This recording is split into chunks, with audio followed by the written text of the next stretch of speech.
bakufika abantu la bazofuna ungizwa samtshela ukuthi akekho bakaloko washo umlilo. Ade ngifuna usinqomo kathi uFlot. Na useCape Town. UseCape Town. Nazi indlu yasho. Ukusha nale. Hayi, inge wabone kodwa ingasho le yini. Le ngala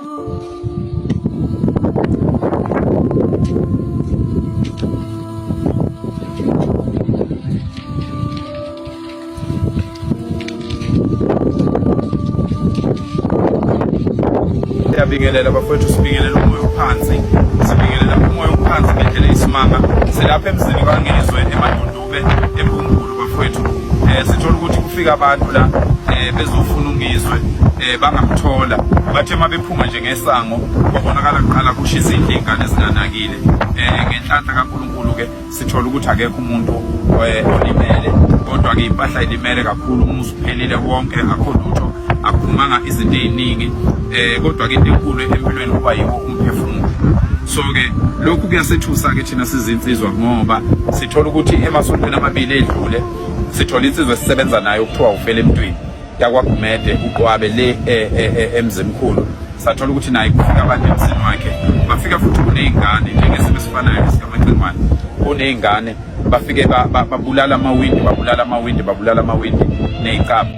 ya sungaqala. Bafowethu siyabingelela bafowethu, sibingelela umoya ophansi, sibingelela umoya ophansi ngendlela isimanga.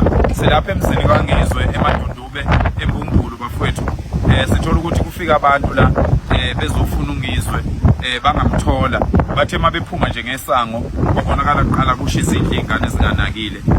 Ngenhlanhla kaNkulunkulu ke sithola ukuthi akekho umuntu olimele, kodwa ke impahla ilimele kakhulu, umuzi uphelile wonke, akho lutho, akuphumanga izinto eziningi. Kodwa ke into enkulu empilweni kuba yiwo umphefumulo. So ke lokhu kuyasethusa ke thina sizinsizwa ngoba sithola ukuthi emasontweni amabili edlule sithola insizwe sisebenza nayo ukuthiwa ufele emntwini yakwaGumede uqwabe le emzimkhulu. Sathola ukuthi naye kufika abantu emzini wakhe, bafika futhi kunezingane njengesimo esifanayo sikaMacengwane, kunezingane bafike babulala amawindi nezicapha ekhaya kubo. Lokhu ke sikubona kuyimpi nje eqondene nokuthi ngoba kukhona umsebenzi esiwenzayo owaziwayo, futhi singafisa ukuthi sikhiphe iseluleko sokuthi cha, siyazi ukuthi khona abakithi abayingxenye yokuvikela abantu abathile uma senza lo msebenzi esiwenzayo. Singasikhipha nje iseluleko esithi hayi bafowethu uyekani. Ilokho esikushoyo ukuthi yekani ngoba njengoba thina sisebenza singabulali umuntu, singashayi umuntu nje, sishayana sodwa. Bonke laba bantu enibabona sibashaya ngemvubu phambi kwamaphoyisa nibobabuka, masibashaya ngemvubu babaleka bengene eviyweni. So ke akekho umuntu ongathi umshaya eshawa umuntu ophuma kulaba Bethu sinechuni bafowethu elincane, indodana yechuni bafowethu. Uqhawela ke ithi undlulise ephethe amazwi semanzini amnyama mfowethu. Mfowethu nje ukukhala mfowethu ukuthi nje isimo esibhekana naso manje sihle. Mfowethu ubushile, akho lutho, kuphele nje yonke into mfowethu, umuzi kaBaba. Bekubhlungu kakhulu ukuthi bekhona futhi izingane. Kube laba bantu laba abashisile abenzela umuntu amane omngaka. Kube khona mhlambe baqala bavalele izingane endlini ukuthi zingakhona ukuphuma, beshise lo muzi kukhona izingane ephakathi.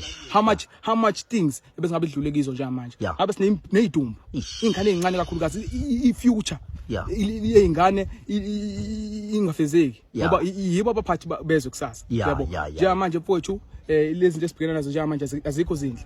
So ngokubuka kwami mfowethu it's like bafuna impi labantu laba, bafuna impi, abasusuchuku engingalazi ngilibone ngoba muthi ukubheka wonke ama-march full mfowethu bengalinyazwa umuntu lapha kahle. Imagine be peacefully ngaso sonke isikhathi, ihlelekile ngayo ndlela ukuthi akulimazi umuntu, akulimani impahla yamuntu, kodwa lento abayenza nje manje isikhombo kunye. Siyabonga Chuni. Sanibonani kuthanda umuzi kaNgizwe, angaze umuzi kaNgizwe self or umuzi wangakubo kaNgizwe otrendayo ukuthi nje mbona abantu bephikisana, abantu bethi hawo umuzi kaNgizwe onjena, angazi ukuthi imisi yabantu nasifuna ibe njani.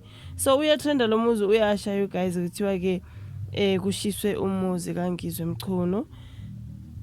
Mangilalela ama clips nokubhaliwe la nenkundla ezoxhumana kuthiwa kufika amadoda laphiyana kaNgizwe afika afuna ungizwe bathi abantwana akekho kusho ukuthi bangamthola ke ekusukeni kwabo. Kwabonakala umuzi ususisha nje you guys. Mabesho abantu ukuthi ingane bezinganakile zimane zabona ngomlilo. So angiyazi into eyenzeke laphana usaloku ya trend umuzi kaNgizwe. The home of Ngizwe Mchunu in Mdume Zulu Mbumbulu has reportedly been set on fire. According to information circulating online, a woman in the video claims that a group of men arrived at his homestead looking for him.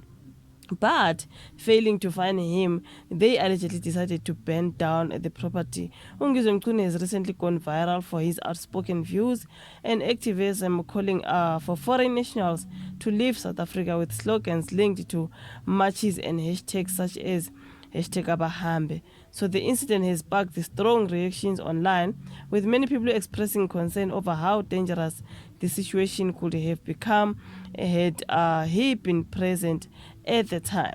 Authorities have not yet released an official statement regarding the incident or possible suspects. Yona nto nje ebhalwe la ngomuzi kaNgizwe angazi bafethu abantu bathi kuthishiswe ngabantu bangaphandle, abanye bethi no ngabantu abalana mhlambe abangahambisani nento enziwa ngoNgizwe nophakela Mthakathi no Jacinta. So angazi mina, angazi okubi nje ukuthi guys umuzi wabantu uyasha. Wow, why would you do such a thing? Noma ngabe sekuthiwa guys kuyaliwa phela nanku ngoba bona bathi abantu abahambe. Hawu sekungaze kushiswe nemizi pho Nkosi yami. Cabanga kube bekuningane lapha ngaphakathi. Ngizwe Mchunu's house burnt down. One of Ngizwe Mchunu's homes in Umbumbulu was set alight this afternoon, while police under Lieutenant General Nhlanhla Mkhwanazi have launched a swift investigation. Many on social media are calling it fake and staged, claiming it is a publicity stunt to attract donations. Ngibonile abantu bethi ngamanga lawa ongizwe anibazi bafethu uthola ukuthi nje sebefuna ukuthi kuthiwe hey ngivelele inkinga ngicela no donation. Angazi mina ngubani ongashisa umuzi wakhe aqeda athi ufuna donation uma engasawathola ngama donations alingana umonakalo lo wenzakele. I-risk phela bafethu ungawushisa nje umuzi wonke ushuphele uthi ayenza uthola ama donations, uthola ama donations less, so uzobuthi ugainene. So I don't think guys, do you think publicity stunt ukusha komuzi wonke? Hayi ngeke bafethu, like yo inzima phela le ndaba. Uphakela Mthakathi yena uthi umuzi kaNgizwe awushiswa ngama foreigners kodwa awushiswe zinkabi. Uthi vele sebesilwa bodwa ngoba kukhona abantu abavikela ama foreigners. Kune video kaphakela Mthakathi ngizomeka sure ukuthi ingasekuqaleni bafethu. Do you think ngempela ngabantu abavikela abantu bangaphandle mhlawumbe ababenefitayo from this foreign nationals thing bese beke bethi asilwe ngale ndlela?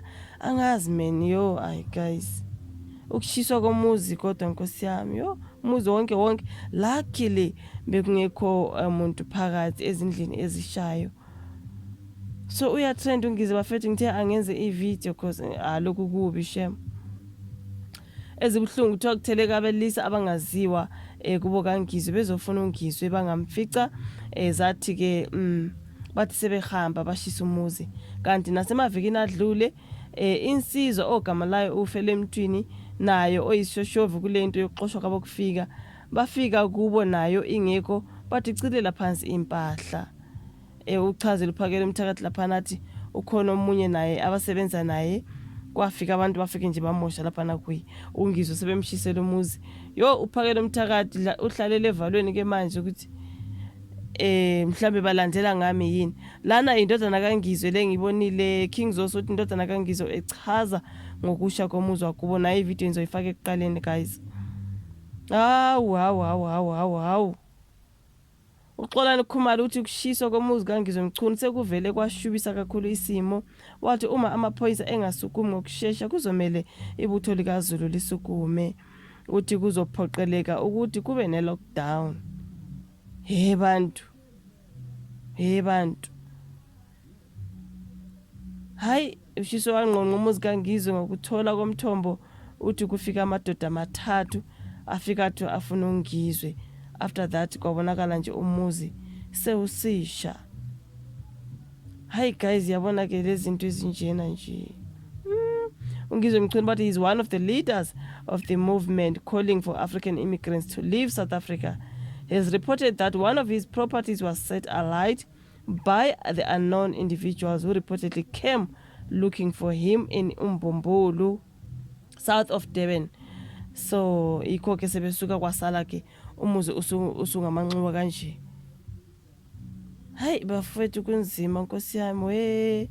Hayi guys nisho ukuthi publicity stunt ngeke.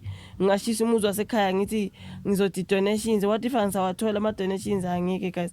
I don't think this was a publicity stunt. Angicabangi bafethu. Uzothi yenzelani into yokwenza nje. Bakhona bathi no bevele ngasafunda lo muzi efuna ukwakha kasha usebona ingcono athole usizwe ebantwini angazi bafethu kuningi nje kuzoshiwo online ukuthi nje into za online man hayi Nkosi yami ngeke kwaze kwakubi hayi kuliwa kubi makunje hayi abantu balwa kabi you guys umuzi wonke pho mhlawumbe ongasuka ngize yedwa guys he's got family and all. Hayi sibonga ukuthi ke ababulalanga umuntu kodwa hey mkhulu umonakalo abawenze kaNgizwe angisayiphathi ke trauma emdenini kaNgizwe Mchunu, that is someone else. Hayi kuyabhetha ke bafethu lapha kaNgizwe ukuthi ushile umuzi sibona online izinto zishile nje umuzi ushile wonke kuthiwa yilawo madoda akhe afika amfuna ngamthola aqede mabesuka nje kwabonakala umuzi ususisha. Hayi kwaze kwakubi bafethu we.